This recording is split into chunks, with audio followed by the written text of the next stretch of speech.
what's up, guys? This is Miles from the Electronica Live, and we're here with the Storytellers today. And as you appear on screen, you may know this famous guy right here from Electronica Live. This is Mr. Christian Alva, and in the back of him is members of the Storytellers page that he's formerly with. And we're going to ask him a few questions today. Yay! So, how you guys doing, by the way? We're doing good. We're just we're kind of putting some tracks together for Saturday night, the House of Blues. So, you know, this is for those of you that don't know us, this is to my right. This is Matt Jazz. He plays saxophone and some other instruments and whatnot. Yes. You want to say something? You can say something. And this is a unit behind me on my left, who's actually one of the other DJs in our group. We're actually missing Mr. ROD. He can't be with us tonight, but yeah. Fun times, fun times. Okay. I guess we'll see him Saturday. Yep, he's gonna be playing with us on Saturday, so yeah, you will see him. All right. So let's get this started. So, current names Storytellers. Have you guys had any past names before that? Well, as a group, hold on a second. There we go. As a group, no. Basically, my name has always been just Christian Alva, basically. I never had any alias or crazy name. Matt's pretty much always been Matt Jazz. Matt right? Jazz. Matt Jazz. Who have you played with now? Matt's actually played in big bands, so he's not really done the DJ stuff before. So who's the I've played a lot with Violent Femmes. Played shows, opened with X and Social Distortion and a bunch of punk rock and ska and reggae bands. So good stuff. Yeah, and did a lot of DJ stuff maybe back in 2000, when I first started playing, being the sax guy with DJs and doing a lot of funk and soul and then going into more electronic music. And then when we started doing this maybe a year ago, it really started kicking in with the sound that we got, so it's happening. You started doing stuff with Marcus Wyatt, right? With Marcus Wyatt was when I first started playing with DJs. Which, those of you that don't know, Marcus Wyatt is a staple in the deep house scene here in LA, who's run the longest, not currently running, but ran the longest Sunday night house club. I think it was for probably at least 7+ years, 7 or 8 years, maybe 10. But yeah, you're doing, built the nice house community, deep house community here in LA, and worked with a lot of big DJs like Farina and Miguel Miggs and just all the big guys. But you ever had any aliases? I've been Unit since day dot. Started spinning hip hop in probably 97, 98. Moved over to Jungle, spun Jungle for 5 or 6 years, and then 2006 started up Smog with Drew, and been kind of running the dubstep thing for the last 5-6 years, and just kind of picked up the Storytellers as a side project, as the genre bending group that we have going on here. That's pretty much been me. So yeah, we're pretty much all been the same names from the beginning, but now we're just the Storytellers music, and really what the concept is behind the Storytellers music is more than just DJing and the music. It actually just started out with Unit and I just being a multi-genre group and going back and forth. And then what happened is we picked up Matt, or Matt picked up us, however you want to look at it.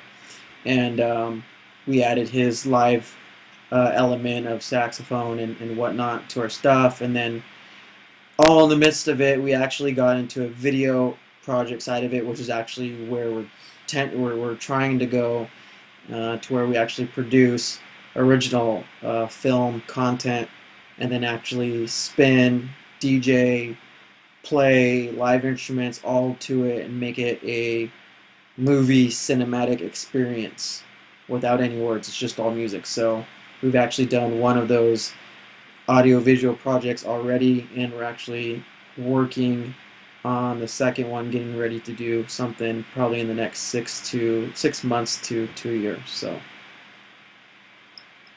I'm looking forward. Cool. Well, that answers the next question I was going to ask, so you just went right into it, Christian. So I guess I'll go on to the next. Okay, let me ask you guys this. This seems like a lot of you guys have different tastes in a lot of different areas in certain music. Involves everyone. What is the term house to you today as it was to you back then? I'll let Kelly answer that one first. House to me, 5 years ago, even 10 years ago, house to me was Power 106, DJ Linwood, Richard Humpty Vision, hard banging DJ Irene, battle house type stuff. I wasn't introduced to the deeper, more melodical side of that until probably 2002, 2003. Today I still hold house music different than what most people would call house music today. The house music for me today is still the Miguel Miggs, the Dennis Ferrers, the more deeper melodic techie house stuff, as opposed to the laid-back loops and the David Guettas and those type of people. That's more commercial, mainstream, have fun dance music rather than real house music. My house music name or thought is more Warehouses, Doc Martens, just kind of dark, very just melodic and almost mind-numbing type music rather than this very commercial and kind of house music. That's what's out now. What most people nowadays would consider house music. That's my 2 cents. Yeah, I'm kind of basically on the same boat as Kelly over here. Because when I started first getting my DJ gigs, it was for house music, which was really funky, deep house. Back in, I don't know, what was that, like 98, 99, 2000. That's kind of like when I first started playing, got my probably first gig in 2000, 2001. Thanks to my good friend Joplin. Thank you, Joplin. And it's my taste. I mean, the term house, what it is now compared to what it was then, to me, is it's way different what the kids are calling it nowadays, or generally using or listening to it as. They think house is, like, in my opinion, they think it's like laid back Luke and kind of that glitchy, kind of commercial sound, Afrojack type stuff, and it's all they don't know who Doc Martin is, they don't know who Mark Freeman is, who all the pioneers of real house music and whatnot. So I'm more on the right now. I mean, even my tastes have changed too, but I still like to hear that funky deep stuff. But more of what I play, I still play some of that on that side, but I think I'm more on the techie, kind of like what he was talking about, the techie dark stuff. Probably a little more on the funky side of things that sound danceable and dancey. So, Matt over here, go ahead. Yeah, I'm over the pop taking over house music. More and more in commercial music, I'm really hearing a lot of the house elements that kind of, you kind of wonder, like, what the innovators, the original house DJs are thinking now, kind of hearing their grooves they pioneered 10 years ago now are all in pop music now, which is really interesting.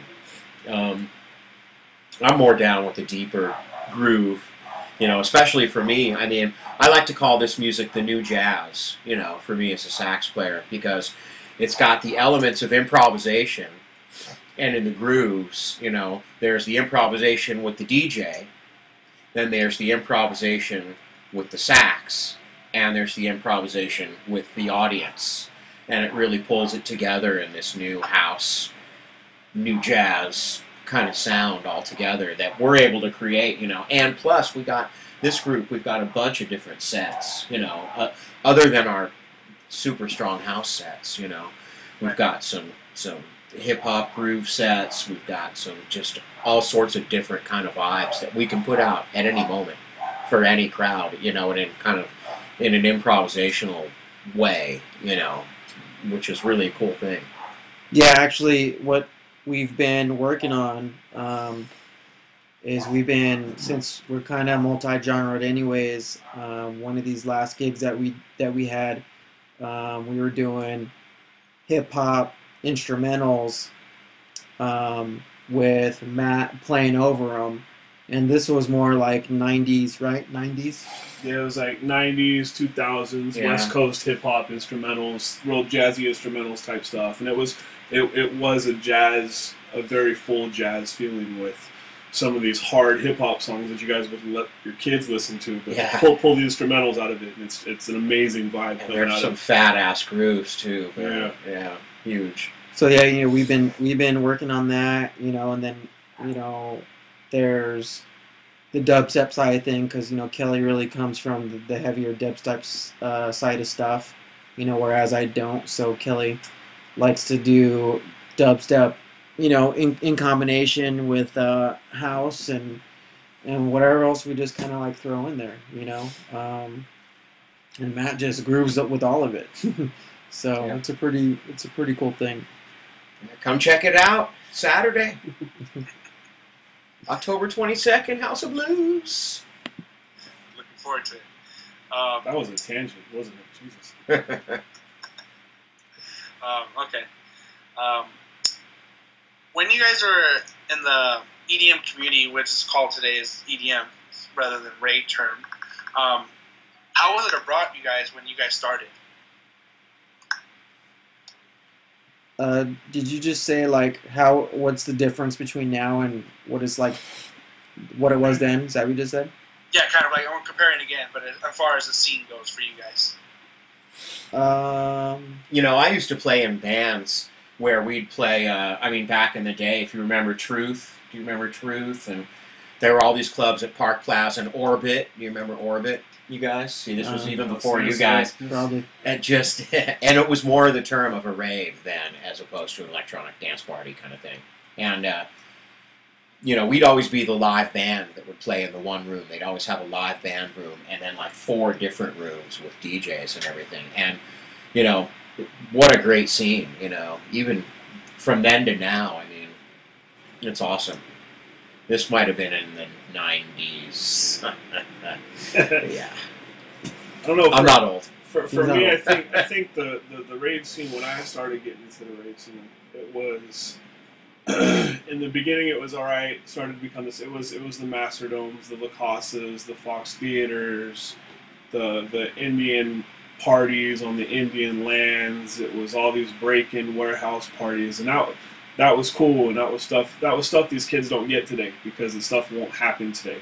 A lot, you know, most of the stuff today is permitted and liquor licensed, and you don't get that same rave feeling, Rebel breaking in feeling that we used to get when we used to do this stuff back in the days. Now it's, you know, let's go spend $75 on a sold out show and get our costumes together and make sure that Chris and I match in the shirts that we're wearing and, you know, stuff like that. So I think the commercial side of it, not really the commercial side of it, the popularity of it has grown to a point where it's taken over a lot of the mainstream, which is, you know, it's good and bad in ways for us because we're old and we like the way it used to be, but it is what it is. Bringing it in support and money and wide, you know, mainstream. You can't go wrong with that, though. You know, I mean, there's always that plus and minus. You know, Always. To me, I mean, I'm basically in the same boat with these guys again, and it's funny because I was just reading the interview that what are they called, magazine did on Pasquale, and he was talking about how his first party was at La Casa, like Kelly was saying over here, and it just kind of brought, right when I read that, it brought back a memory of the Casa is this building. I don't even know what it was before, but it was kind of like this empty building, right on like the interchange of the 10 Like the freeway 10 and the 110 yeah. freeway. And so it was funny because, the parties there will go to like 4 in the morning or maybe even later. And cars would be driving by on the freeway and there's like lasers shooting out the windows, and you don't have that kind of stuff anymore. I mean, just like Kelly said, it's a big jump up to the event production. I mean, back then, EDC, like the first several ones, there wasn't any, rides, at least that I really remember. If there was like one or two. There was nothing big. There was definitely not fireworks. There was definitely not people jumping out of planes with parachutes and all that crazy Vegas stuff that we had this last year. So there is a trade-off. These kids will never get the joy of bringing a hard-boiled egg to a map point to get directions to another map point across town, to have to go to another building to walk under stairs and talk to Raul to get into the door. Those days are long gone. They were fun, but those days are long gone. Yeah, you guys definitely missed out on the Easter egg hunt, the treasure hunts to go find the map point to get the tickets to go to the party, where the directions, once you get them, you're going in the desert and it says something like, okay, go, set your odometer to blah, blah, blah, and go 0.027 miles and make a left. Yeah, and to make sure it's the cactus that's pointed like this. Yeah, there was no GPS. Yeah, so it was more, I think, before it was more of an adventure than it was now. Now it's just like, oh, we're going, and people are excited to go because they're going to go hear their favorite DJ. But I think more so back in the day, it was more about... There's more effort put into it. More effort and more about the actual adventure to get there and come with all your friends, because back in the day, it was more of a, it was more of an underground thing. So it was like the friends that you were going with, they're like, oh, you're going to that? Okay, we're going to that. Now it's like you can go across the street and your neighbor's probably going as well, So, and if it's not that way, which is cool because you can give you a ride. Right. It's a plus. Yeah. Oh, it's really cool, and it really sounds like it was adventurous back then. Like, it was just totally just different. I wasn't even wasn't probably born at the time when you guys were doing it. Awesome, thanks. It sounds really awesome, though. We highly doubt that. All right. Where do you guys see the scene going in about 5 years from now? Ooh. That's a hard question. Yeah. We got big dreams and empty pockets. So I think, for me personally, in 5 years, I'd like to see, a steady stream of tunes being made. For me as a group, I'd like to see us just all talking and all hanging out, because I know after, with time and popularity breeds idiocracy, but I don't think we'll have that, that problem. But I think, in 5 years, I think we'll definitely see just, hopefully we'll be prosperous, and as long as we're doing what we enjoy and what we love, I think that's all that matters. It's the money and the fame and all that other trash, that's what it is. But as long as we're having fun and still doing what we're doing, and what we've all been doing for the last 15 years, I think we'll be all right. Yeah, I think we're looking forward to we're going to put out a sampler on our sponsor, Hurley. Is going to put out a sampler for us of some tunes of some of our own original cuts. That's kind of the next project. Yep. Get those out there in the community, probably a free sampler kind of giveaway CD. And start getting some music out there, start getting some more shows out there. Try and get ourselves a spot at Coachella this year. Try and get into some of the bigger events on the side stages and keep it rolling, Think big. This show at House of Blues on Saturday is going to be a good pumper for us, and it's going to be a good kickstart into where we want to go next, I think. And we're all in agreement that we want to start playing some shows, for this community, of people who are into this music, and at some bigger venues, and getting some of our own music going, I think. I'm excited about the sampler, getting that out there. Yeah, I mean, the reason it's kind of funny how things work.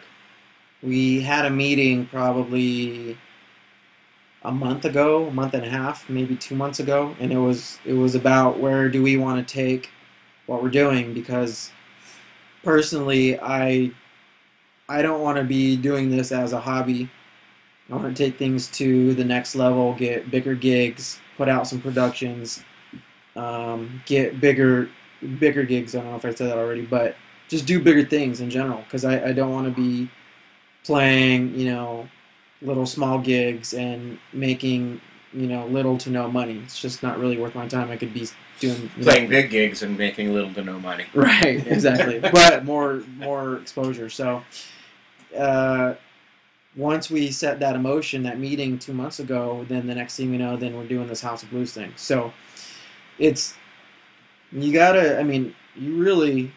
If anybody's listening, and I know there are some people that are aspiring DJs, producers, and whatnot, if you really want to do anything, just start doing it, and what you put out there will come back to you. So, I believe I didn't mean to interrupt you guys when you guys are talking, but I believe Miles asked where do you see the scene going in 5 years. Oh, I thought you meant us. I apologize. But that's where we want to go in 5 years. So Yeah. Yeah, Well, hey, that's another. screw the scene. It's all about where we're at. The scene, lots more computers is what I see. Lots More computers. Yeah, I definitely think technology is going to be way out there. I mean, just there's everybody with their stages already. Daft Punk had their stage for the longest time before Deadmau5 came along, and now everybody's doing some sort of setup stage. Paul Van Dyke has his. Any main stage headliner has to have some sort of stage show. Right. Plastic Man has his now, which is really, really cool. Skrillex and 12th Planet have their own now. Skrillex and 12th Planet have their own. The Mothership stage. So, I mean, I think...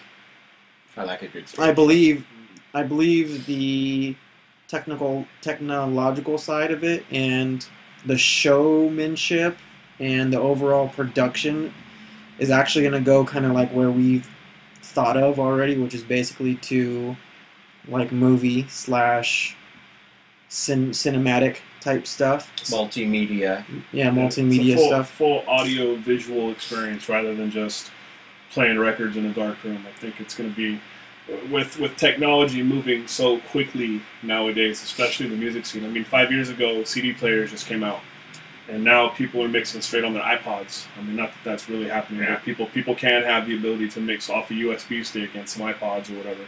So in the next 5 years, I mean, God only knows what's going to be happening. You might not even need anything. You might just go up there and hum a tune, and it'll come out however you want and be done with it. I think there's going to be an influx in live music coming back. I think the circle's going to come back where there's going to be more of the live instruments, more of a singing type thing. It's already happening. Well, yeah, but I mean, in the next part, I think the band element is going to come back into the electronic music scene, and it's going to create more of a connection between, instead of just a DJ going up behind two turntables playing records, there's going to be more of a connection between the performer and the attendees watching the performer. I think it's going to come full circle. I'm excited to see all that. And I do have a new custom sax in the work design. I won't talk about it now. Okay. Why you got to bring it up then? It's a little teaser here. Let's just say nobody's going to have one of these. Okay. And it's going to be so sick. We're talking about visual multimedia. Where do you see this thing? Nice. Oh, Yeah. I know. Yeah. You told me about. Yeah. Okay. Yeah, it's in the works. Okay, well, something to look forward to then. Yeah, and I was gonna say, Kelly, as far as the bands and instrumentals going back into work into like EDM, I mean, there are some groups right now that I know that kind of do that now, and it's starting to get bigger. So I mean, as you're we're saying right now, I mean, I kind of compliment you on on what that's going to happen, and I do believe as well that it's probably going to get bigger during the years, and probably like 5 years from now, there'll probably be a lot more groups or DJs even probably going instrumental as well. So I think if you look back, Infected Mushroom's always been a big stage.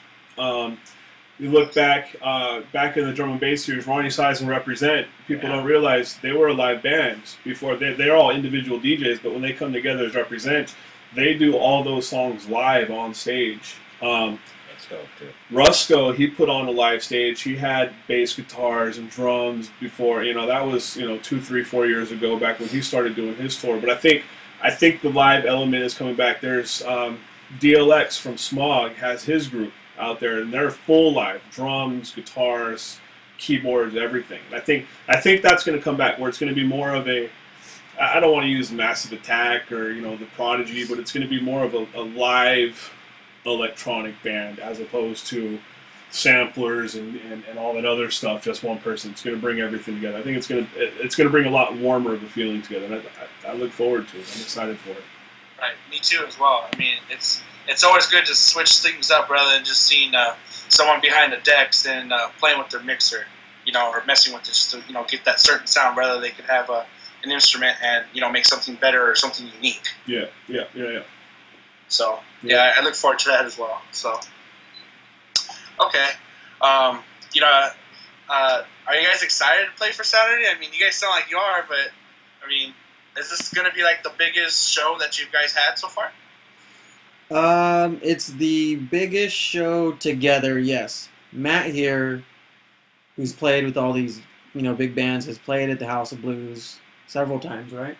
Lots of times at this House of Blues, yeah. So, and Kelly has played at the House of Blues as well. I'm really the only person, I mean, I've played there, but I haven't played the main stage. I think everybody's played the main stage but me and actually Rod, who's not here, ROD, that's not here right now. So, I'm really excited. Yeah, we're psyched. It's going to be firing. We want to get everybody down there. Got a posse down there for a full dance extravaganza. Featuring the Storytellers. Yeah, I think it'll be a good time. I think the music, the diversification in the music of all the artists that are playing between us and Nick and Kemal and even Charlie Green, I think it's gonna be a fun time. It's gonna be a friendly time. I think it's not gonna be any big heads or big egos or anything like that. It's gonna be a good time with, squirting champagne into the audience and shit like that. So, nice. Hey, whatever happens. Yeah, honestly, we like to have fun. Everybody, we want everybody there to be having fun. It's like, if they're not having fun, we're not having fun, nobody's having fun, it's not going to be a good show. It's a waste of time at that point. It's a waste of time at that point. So, we want everybody to come on out, have a great time, lose themselves for the 4 or 5 hours that they're there, enjoy the music. I mean, honestly, I don't know anybody doing basically what we're doing with basically house and infusing dubstep and all the other stuff, and then having Matt here jam out on the saxophone and whatnot. So I think it's going to be a good experience for the people coming because they've never really seen anything like it, and they get to hear some really cool shit that they never heard before. So come Saturday and check it out. Sounds good, guys. What kind of? I mean, as far as everything goes with all your musical taste together, can we just expect a mix of everything Saturday? I think between Chris and I, we'll have a mix of everything. I mean, Chris will play some really dope house stuff. I'll probably mix in some really dope house stuff. I might throw in some jazzy hip hop stuff, maybe some dubstep stuff. Who knows? I mean, it all depends on what I've had to drink and what Chris has had to drink and what Matt wants to hear and what he wants to play to. And we got no set planned. We don't ever plan sets, so it's just going to be whatever we show up to and whatever we throw on. So I think it's going to be all over the place. It'll be all over the place in a good way, though. And there's going to be a lot of crowd dancing.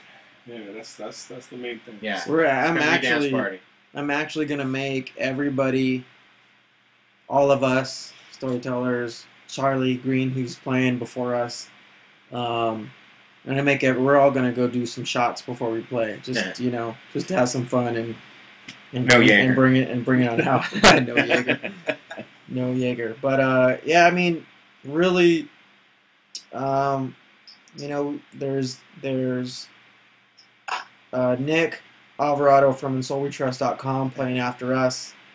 and then Kemal playing after him. So we're kind of just thinking along those lines of who's playing after us, which is kind of a mixture of house and music in itself.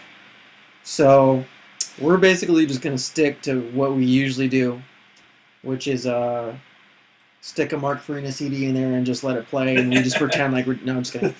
We're really just going to kind of stay like on maybe the jazzy side of things, the jazzy, techy, maybe a little dark side of things, and open it up later on once Nick gets there, and see what Nick can bring to the table afterwards, because Nick's been around a long time, so he should be able to turn it up after we get on. So 10 to 11:30, Storytellers, HOB. I feel like a gang.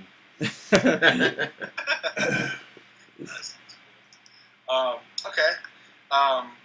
As far as all my questions have been asked, is there any information as far as like where we can find you guys, or if you guys have any mixes that you'd like to share, or anything just on you guys personally? Do you guys have a website up?